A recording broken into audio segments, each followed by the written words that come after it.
Whose fault is it? If you're looking to place blame for the current state of the Michigan football program, don't put it on Chiron Moore.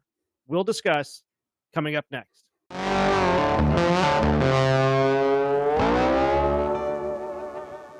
Welcome to the Point a Minute show on Michigan football at the Voice of College Football, where we average one outstanding point for every minute of video. My name is Cliff. His name is Mac. Let's get into it. Now, there was a flurry of upsets in the top 25 of the AP poll this past weekend. The most shocking, number 4 Tennessee lost to unranked Arkansas. Number 11 USC lost to unranked Minnesota. The biggest upset overall of the weekend was number 1 Alabama losing to unranked Vanderbilt in a seismic changeover in the AP poll, which only slightly overshadows number 10 Michigan losing to unranked Washington in the national title rematch. And the blame from the fan bases is fast, furious, and unrelenting, as so many are looking to blame someone rather than just letting the season play out. What made the Michigan loss so devastating wasn't just the lack of a run game or a passing game, but the fact that Michigan is now on quarterback number 3. Not because they wanted 1 and 2 to get some rest, but because 1 and 2 weren't getting it done. Jack Tuttle is healthy now and is possibly QB1 going forward. That hasn't been officially announced. He nearly brought Michigan back to life against Washington. Unfortunately, 2 turnovers and a slip by Donovan Edwards put that win out of reach. A lot of Michigan fans are saying Chiron Moore's days should be numbered. His ability to lead is being questioned. Now that he doesn't have Jim Harbaugh to lean on, others are blaming Martindale and Campbell. Others, the talent just isn't showing up on the field. So let's get blunt about this first question. Mac, is the QB situation Chiron Moore's fault? So, no, it's not. And I don't want that to be a cop-out. I don't want that to be like, oh, I'm not going to blame Chiron Moore for any of this. Like, he's brand new as a coach. He's stepping into his first role as a head coach, obviously, and I don't want to just make him the scapegoat at this point because, that's what a lot of Michigan fans are doing right now is just making Chiron Moore a scapegoat. So we need to be careful of that. He's not the scapegoat, or at least he shouldn't be. The issue is that, so I'm looking at this article that talked about, don't blame Chiron Moore for the Michigan quarterback room right now. This is actually Jim Harbaugh's quarterback room. And yeah, I guess some of the blame actually does go to Jim Harbaugh. It looked a little bit like Michigan went all in on 2023. And unfortunately, that kind of made it so that they neglected pulling in a quarterback through the recruiting cycle or through the transfer portal and stuff like that. Michigan was waiting through all of January to see whether or not Jim Harbaugh was even going to still be the coach at Michigan. So by the time Chiron Moore gets named head coach, all of the quarterbacks in the transfer portal are committed elsewhere. So there really wasn't a whole lot he could do. And I think, according to this article, it sounds like he was actually fully planning on Jack Tuttle being the starting quarterback the whole time. And you might think like the Steve Daces of the world who say things like, and he's got a point. He's got a point. This isn't a knock, but he's got a point where he says like, Jack Tuttle hasn't done anything special in 6 years, either at Indiana or at Michigan. Why would he suddenly do something special this year? And yeah, that's completely fair, but I maintain the fact that Michigan never needed a special quarterback. They just needed someone to not turn the ball over and complete at least 60% of their passes. And what we've gotten so far this year is just simply not that. Jack Tuttle, the article says Chiron Moore said that he came in, gave a spark to Michigan's offense. He's absolutely right. That touchdown pass to Colston Loveland, that was awesome. He scrambled, he got out of the pocket, he waited, he was patient, kept his eyes downfield, found Colston Loveland in the end zone. That was fantastic. So the spark is there. I think the fact that he got injured over the offseason, he's had injury problems. It's not great. He hasn't been reliable in that sort of a way.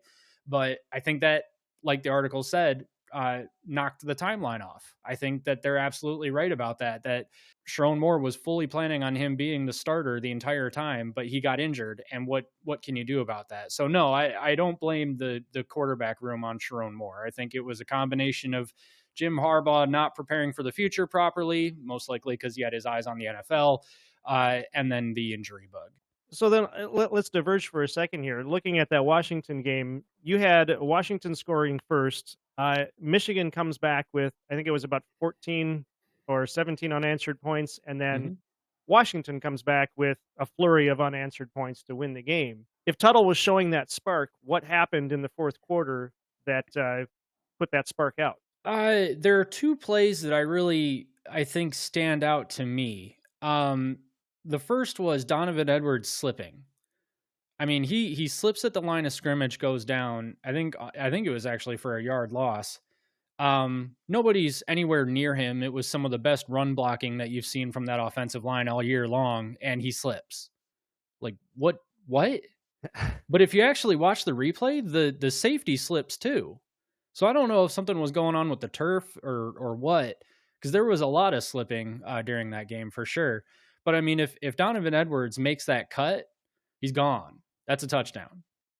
The other play that I'm thinking of is Will Johnson's pass interference. I think it was either I know it was second half. I can't remember if it was third or fourth quarter, but he just loses the ball. He's not paying attention. He loses the ball, gets caught up with the receiver. It's an easy flag. And it doesn't make a whole lot of sense for him, Will Johnson, that type of elite player. I mean, we considered him among the best, if not the best, defensive secondary players coming into the season. So why is a player like that making a play like that? That was, that was amateur hour kind of stuff. I think also that no call of the pass interference that should have been called on Washington. I think it was like 3rd and 8. Michigan was moving a little bit. There was absolutely pass interference that should have been called against Washington. That wasn't. That kind of took the sails out of Michigan as well. I think all of these things kind of added up, and Michigan just sort of looked like the wind had gone out of their sails, or whatever that saying is. Like they're just they just lost it. They just didn't look mentally tough at that point, which is not something that you're used to from this Michigan team. That's probably the most concerning thing about this season so far, is that the team actually, despite the USC game, the team actually kind of looks vulnerable mentally speaking. And so I'm not sure if maybe they're hearing some of the outside noise, if they're just unmotivated because of the QB play right now. But they look deflated. I wonder if that speaks then to the fact that in the previous games, if they got enough points in the first half, those mistakes in the fourth quarter don't make as much of a difference. And that goes to the mental, the lack of mental toughness that you're talking about. Right. Yeah. I guess, we've talked before about how good was the USC win. Really, is USC actually that good? No, USC's not actually that good. I mean, Minnesota just beat them. Minnesota's tough. I don't know how to feel about that. I don't. But what I will say is that, Michigan still got punched in the face and came back and won that game. So what happened? What happened against Washington? Now, does that mean, maybe Washington's better than USC? I don't know. But I'm not going to play that game right now, because it's painfully obvious the reason Michigan is losing games, or at least lost to Washington, was because of unfocused play. They weren't disciplined, stupid penalties, wild turnover. Maybe not that wild, but turnovers, not taking care of the ball. And they're just not as good in the trenches as we thought they were going to be. And that's all kind of coming together to create this perfect storm of suck. All right, well then let's get back to Chiron Moore. Was he the right man for the job? You can't make a decision up or down on that at this point. We're 6 games into his first season, and he's 4-2. All things considered, it's not bad. I mean, he's 4-2. They most certainly have 2 more wins on the 2 more wins looking at the rest of their season. I mean, they're going to beat likely Illinois. They're probably going to pick up 1 more win. I can't remember who they've got next. Northwestern, not next, but Northwestern's down the line, so they'll pick up Northwestern as well.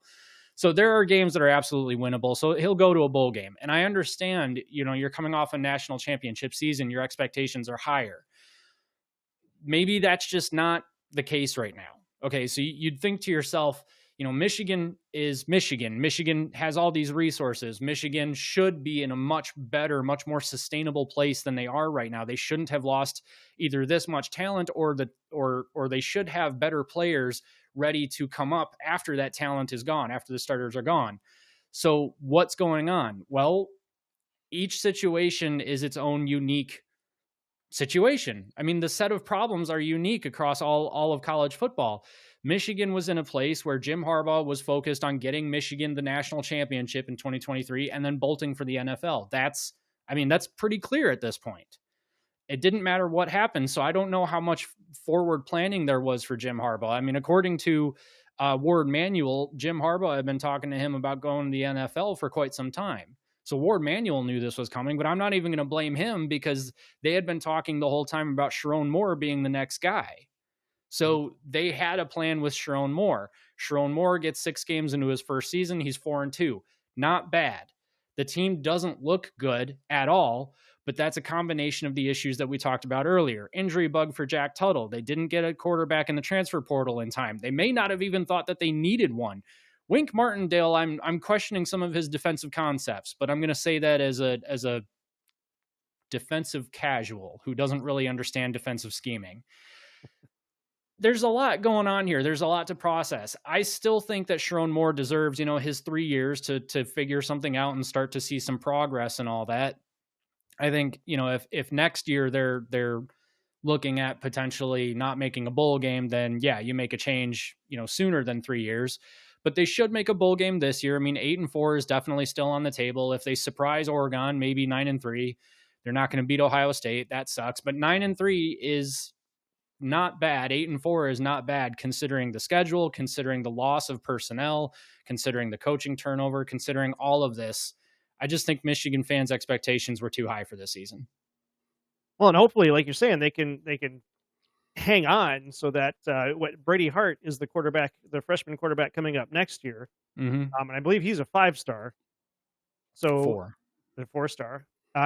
He's a phenom. He's apparently doing fantastic this year in high school. So if they can just hang on, keep him committed, maybe next year is, another step forward. With that in mind, what are the things we should be worried about potentially coming out of the Washington game from the Michigan program for this year? For this year, all of the stuff that we've already talked about. I mean, Jack Tuttle is likely going to be the starter moving forward. It does seem like he gives them the best chance to win at this point. I would be more concerned about the team's discipline and mental toughness moving forward. I know that all of them believe that they can be better than this. And I don't know if this Washington loss is going to be some sort of spark that gets them, figuring something out. I'm really not sure because a lot of the issues look like coaching issues, look like poor offensive play call, look like poor defensive play call and stuff like that. So I don't know. I don't know if maybe the way that the coaches are calling the games right now for Michigan is as though they have better personnel and the personnel is just not good enough to run the systems. I don't know if maybe Wink is blitzing a little bit more than he should be. I think he is, especially against pass-heavy offenses like Washington right now. Their quarterback was just shredding Michigan's secondary. It was crazy. I think what I would be worried about moving forward is how this team responds to the Washington loss. They've got 2 weeks to get their stuff together and figure something out, and then they can go back to work versus Illinois. That'll be a good test, maybe not too much, so that they can get their feet back under them. But if they have a situation where Illinois' quarterback, I forget his name right off the top of my head, I can't remember. But if he starts shredding the secondary and they go up 14-0, I would be concerned that Michigan would be so mentally out of it at that point that they just don't come back. Luke Altmaier, that's his name. Yeah. Well, I know that Donovan Edwards said that he's excited about Jack Tuttle being the quarterback. And like you said, they've got a bye week this week. So maybe they'll get healthy. Maybe they'll get their heads on straight and we'll see a new Michigan come out against Illinois. Yeah, hopefully. We're going to leave it right there. What do you think about what we think? Leave a comment and let us know. You can find us on X. I am DAWG Team Rivalry. Mac is B1G Team Rivalry. Stop by and give us a follow and give us some conversation. If you want more great analysis on college football, check out all the shows right here on Michigan Football at the Voice of College Football. You can also catch us live Monday nights on the Big Ten Team Rivalry Show on our channel, 8 p.m. live right here on YouTube. Mac, take us out. This is Michigan Football at the Voice of College Football.